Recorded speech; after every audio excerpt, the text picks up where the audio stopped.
Wild About the West team report on how the wildlife of the Southwest has coped or not coped. And tonight he talks to singer-composer Lou Lewis in Postscript. We have music for you now on TSW as we look back over the British rock scene during the 70s. This evening full of turkey and mince pies. Nice to see Arthur and Terry back, isn't it? Apparently in the new year, they're back with us with a new series. That's good news. It's good news. Welcome back to Loose Women. Don't worry, Ruth is still with us. She's not coping. But we've taken over because it's time for another trip down memory lane this lunchtime as we delve into Ruth's life before Loose. How funny is that? Now, before we get to the start of your TV career, which we just saw a little bit of there, let's go all the way back to sweltering Singapore, March 1960. So, Singapore, why are we starting with it there? Because my dad was in the army, so we were an army family. So my sister was born in Germany, and then they were posted to Singapore. So I was born in Singapore, which I don't remember Singapore because I was only about 8 months. And so that's you, with your dad there on... That's me with my dad when we came back from Singapore. He's a sergeant there. Look, he's got his 3 stripes. So he joined the army as a private soldier, my dad, and he eventually worked his way up to warrant officer, and he was very much army. He loved army life. So you grew up in army barracks? Yeah. And did you move from one army base to another? Yeah. So we lived in Libya, in Tripoli. Yes. And I remember going there. That was just like another world, because I remember it was so hot, so hot. My dad, look at that. That's our army flat. Look, surrounded by scrubland. There used to be camels that... Wow. So did your mum try to personalise all these rather, you know, army places that you... It's army issue, everything. Yeah, what did she do? You know, you were only allowed to do certain things within reason. So my mum would always, you know, do cushions. She did a lot of sewing, my mum. So she would make cushions or, you know, just like homely touches. And I still do that. If I go into a hotel... You love a cushion, don't you? I love a cushion. Yeah. But even in a hotel, like, sometimes Eamonn doesn't even unpack. I like to just get my things out and, you know, because we weren't allowed very much. And when you moved, you're only allowed so many packing cases per family. And when I think, actually, it's not until you're older how much you appreciate things your parents did. Yeah. And I look back now and think my mum was probably only 23-ish, 4, had my sister, who was 2, me as a baby, and came back from Singapore, because my dad either often went ahead of us or came behind us, because he was REME, so they were... Yeah. That's what REME did. Mechanical engineers. Mechanical engineers. So often... There's my mum. And quite often army wives would stay back home, wouldn't they? But she went with him. Always went with him. And she said, you know, why marry a soldier if you're not going to go with him? I don't want to be separate from him. But your dad might have been away, but one of the advantages of growing up on an army base is that you had a lot of other kids around you. Yeah. So although you might have moved, there was always another group of kids. Always. I mean, there was always someone to play with. You know, there was always something going on. I always felt very safe. And even social life, like my mum and dad could go to the flat next door and we'd know, you know, and they have drinks with the neighbours or something. And so everybody looked out for everybody else. It was very much a community. But then sometimes you would never see those people again. I mean, obviously, my parents kept in touch with some people, but, you know, in all those postings, we lived in Germany, we were in Berlin. So you didn't have that experience like we did, where you went to primary school and you had the same group of kids throughout your entire primary school, and you had the ones you hated and your little pals. Well, I did eventually. So my my younger years were moving schools and moving with my family. And then eventually my sister and I went to boarding school. And originally it was just going to be her, because she was 10 turning 11, doing her 11 plus. And that's kind of when a lot of service kids would then come back to the UK to boarding school. And I saw all this and heard all this boarding school talk. And I remember seeing she got brand new ladybird pyjamas. Do you remember those? Like little red gingham ones with the ladybird buttons and new soap. And I was like, I want some of this. I thought, this sounds so exciting, like she's going to be in the famous 5 or something. So I was like, please, can I go? Can I go? Can I go? And my parents thought I was too young, but they contacted the school and said, look, our youngest is really keen to come. And they said, yeah, no, we'll take her. So How old were you? I was just turned 8. 8? Yeah. And you went to boarding school? Yeah, but I loved it, Janet. Yeah. I would never, ever say, and I say this a lot when I'm talking about boarding school, is that I'm never that person that advocates, you know, they should all go to boarding school, does them all good. I don't believe with that, because I think for shy... My sister, I don't think, loved boarding school. You know, she was quite shy and she was very homesick. Yeah, it depends on the child, It depends very much on the child, but I was quite a feisty kid.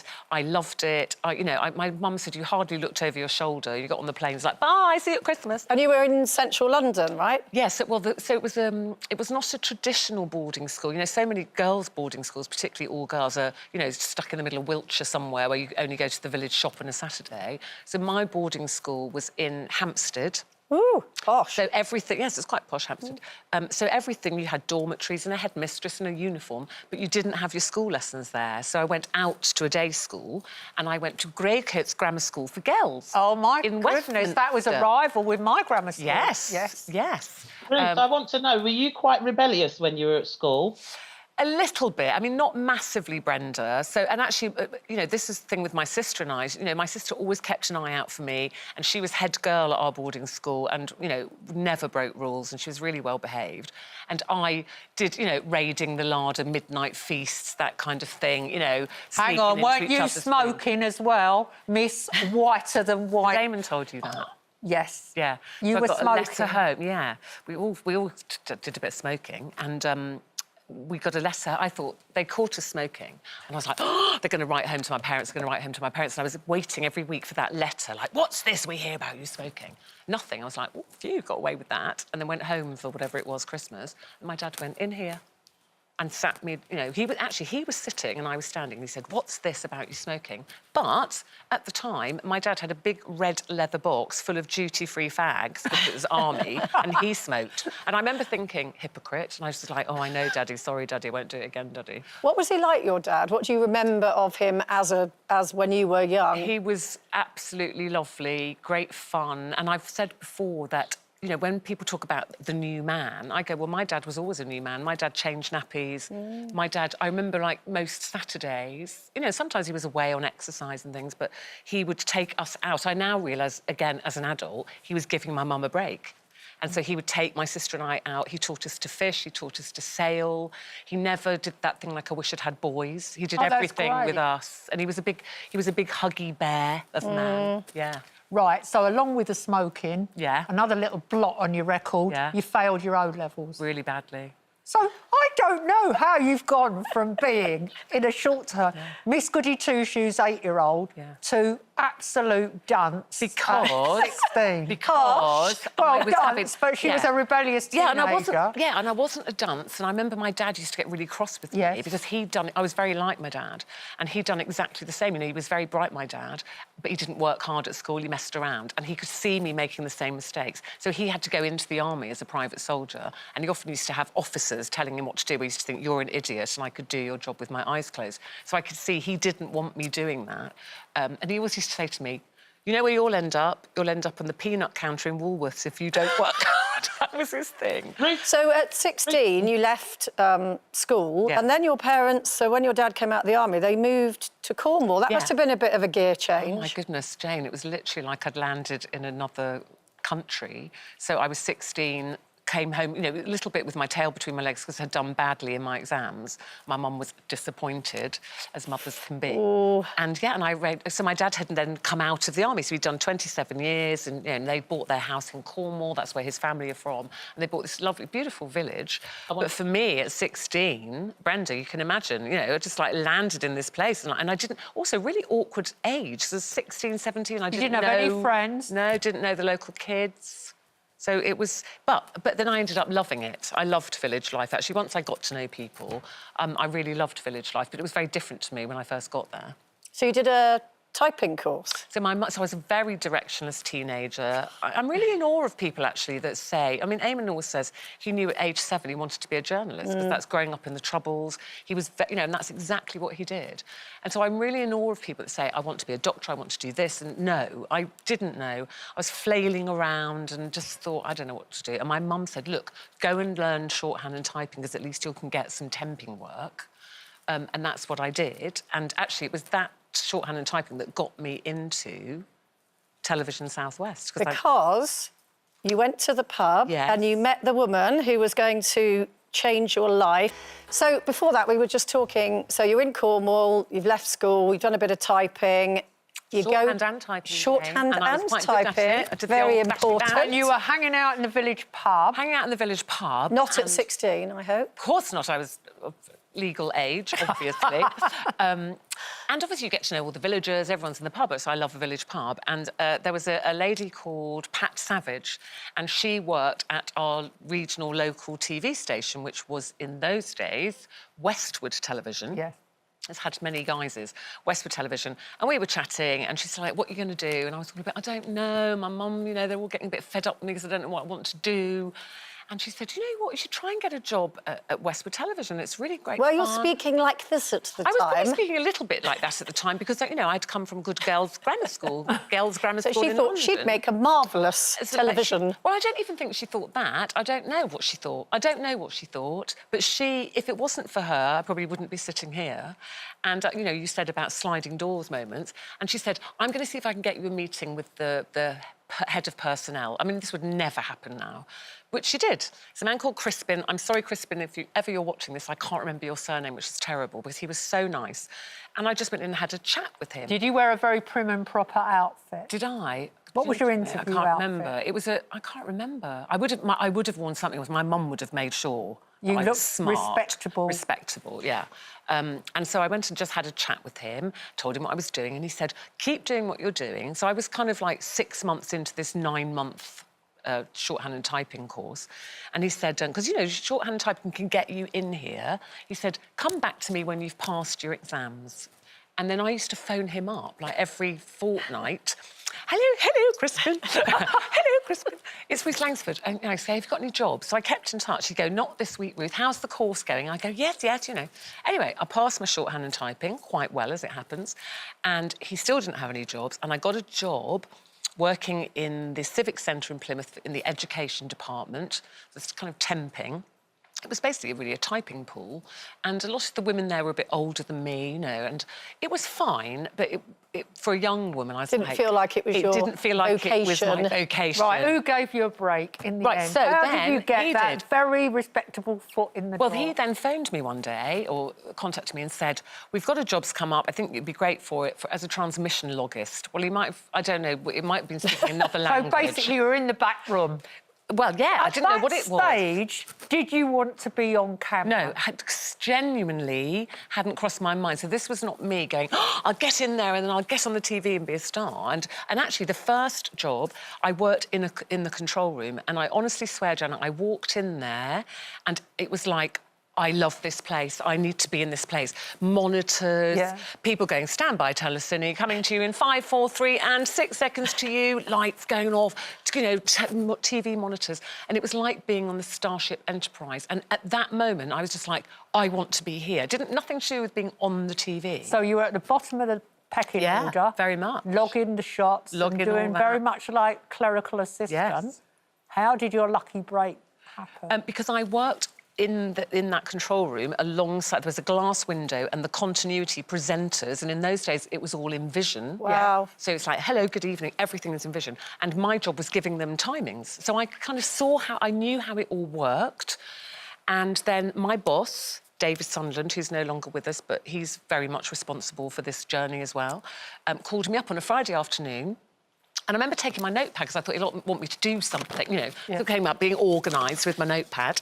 And he said, listen, we need to get a holiday cover continuity presenter. He said, you know, not full-time, but somebody that can just step in if someone's sick. So I was like this, going, yes.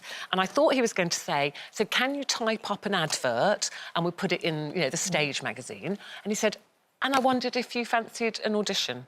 And literally I was like, sorry? Me? How old were you then? Sorry, Ruth, all of those. Ruth, how old were you? I was about 19, 20 by then, I think. Yes. I'm really bad with dates, by the way. If this was Eamonn, he could tell you what day and what No, pants I was so wearing. you did your audition and you landed the job. Yeah. I remember phoning my dad and saying, Dad, guess what? From a phone box. Oh, and yes. I said, I don't know, Dad, I don't know. And he went, darling, do it. He said, do it. He said, look, if you're rubbish, it'll be embarrassing for a couple of days. What was your pay? Oh, it was good. What was your pay? It was about 5,500, which was good. Oh, look at me. Is that you doing continuity now? I'm not sure that one hair. is. I don't know what. You look Look so at the hair. I had a perm. glamorous. That's me doing the news. Is that curly hair your natural hair? No, that was an absolute perm. Do you remember perms? It was really tight perm as well. Yes. But you know, I can actually remember there's clothes. I remember that studio. I remember that sofa, little sofa we used to sit on. Ruth, next someone comes into your life called Gus. Gus Honeybun. Who is Gus Right, so Honeybun for us people that didn't live is in Gus the West Honeybun? Country? Who is Gus Honeybun? There were people in the West Country now, Janet, who are literally jaws have dropped. You shared the screen with a puppet. And actually, I was Gus's auntie before I was on the screen, so I used to look after Gus Honeybun. I used to take him to open fates and sign autographs. Did you have to on his groom him and behalf. keep him looking all Yes, he fresh? had his own basket. I loved Gus.